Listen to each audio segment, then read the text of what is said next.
Hey Zoe, I am so excited to read this book. I'm like so happy that I found it. It's called And Tango Makes Three by Justin Richardson and Paul Parnell, illustrated by Henry Cole.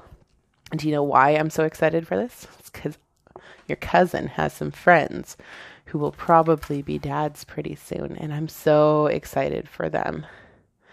And everybody should be allowed to have a family. Okay, are you ready?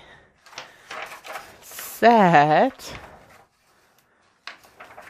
Go. I've never read this one before. I'm so excited.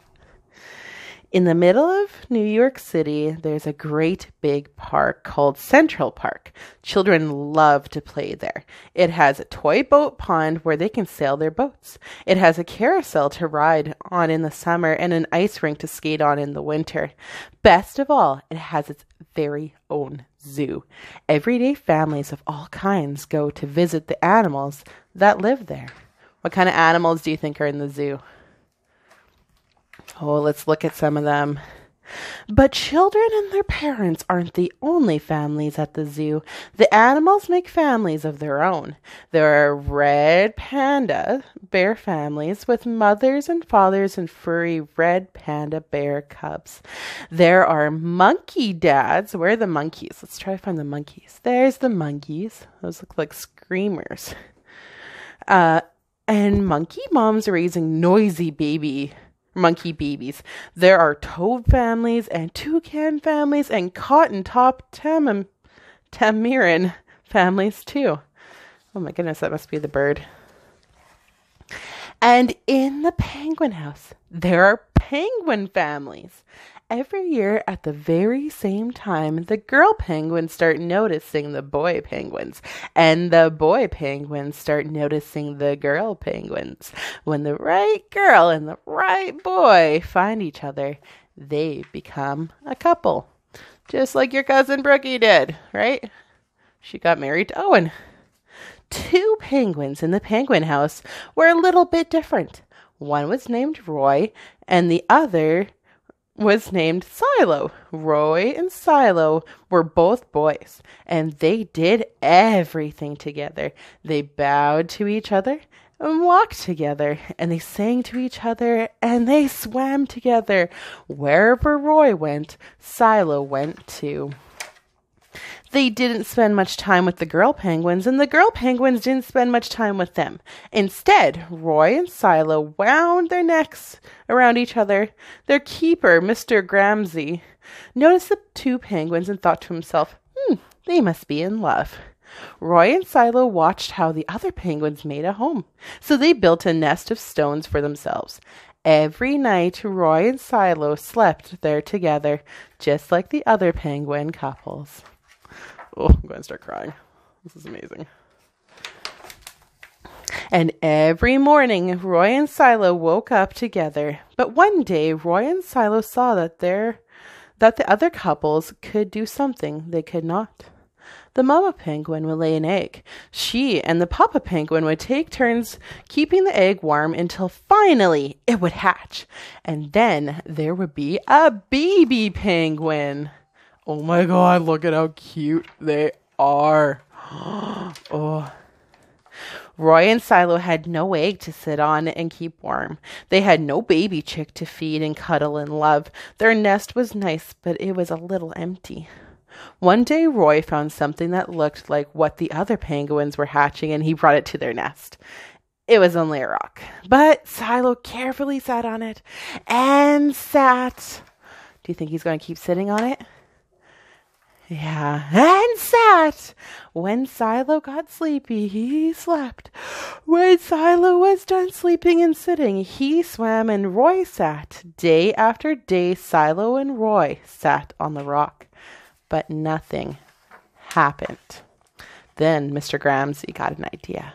He found an egg that needed to be cared for, and he brought it to Roy in Silo's nest. Roy and Silo knew just what to do. They moved the egg to the center of their nest. Every day they turned it, so each side stayed warm. Some days Roy sat Silo while Silo went for food. Other days, it was Silo's turn to take care of their egg. They sat in the morning, and they sat at night, and they sat through lunchtime and swim time and supper. They sat at the beginning of the month, and they sat at the end of the month, and they sat all of the days in between. Until one day, they heard a sound coming from inside their egg. Beep, beep, beep, beep, beep, beep, beep, it said. Roy and Silo called back. Squawk, squawk, squawk, squawk, beep, beep, beep, beep. It answered. Suddenly, a tiny hole appeared in the eggshell. And then, what do you think is going to happen? Crack! Out came their very own baby. She had fuzzy little white feathers and a funny black beak. Now, Roy and Silo were fathers. We'll call her Tango, Mr. Gramsci decided, because it takes two to make a tango. Roy and Silo taught Tango how to sing for them. When she was hungry, they fed her food from their beaks. They snuggled in their nest at night. Tango was the very first penguin in the zoo to have two daddies. Soon Tango grew strong enough to leave their nest.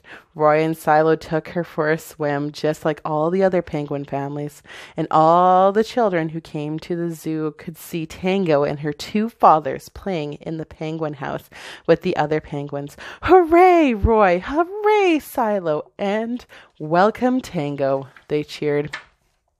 At night, the three penguins returned to their nest. They were snuggled together, and like all the other penguins in the penguin house, and all the other animals in the zoo, and all the families in the big city around them, they went to sleep. The end. Okay, so usually I don't read the author's note at the end, but I think this one's a really important one. It says, all the events in this story are true. Roy and Silo are called chinstrap penguins because of the delicate line of black feathers that loops under their beaks as if to hold a hat in place. After years of living side by side in Central Park Zoo, they discovered each other in 1998, and they have been a couple ever since. Tango, their only chick, was born from an egg laid by another penguin couple named Betty and Porky. That couple had often hatched their own eggs, but they had never been able to care for more than one at a time. In 2000, when Betty laid two fertile eggs, Rob Gramsci decided to give Roy, Silo, and one of those eggs a chance to become a family. If you go to Central Park Zoo, you can see Tango and her parents splashing about in the penguin house along with their friends, including Nipper, Squawk, Charlie, Wasabi, and Pee-wee. There are 42 chinstrap penguins in the Central Park Zoo and over 10 million chinstraps in the world. But there is only one Tango. The end.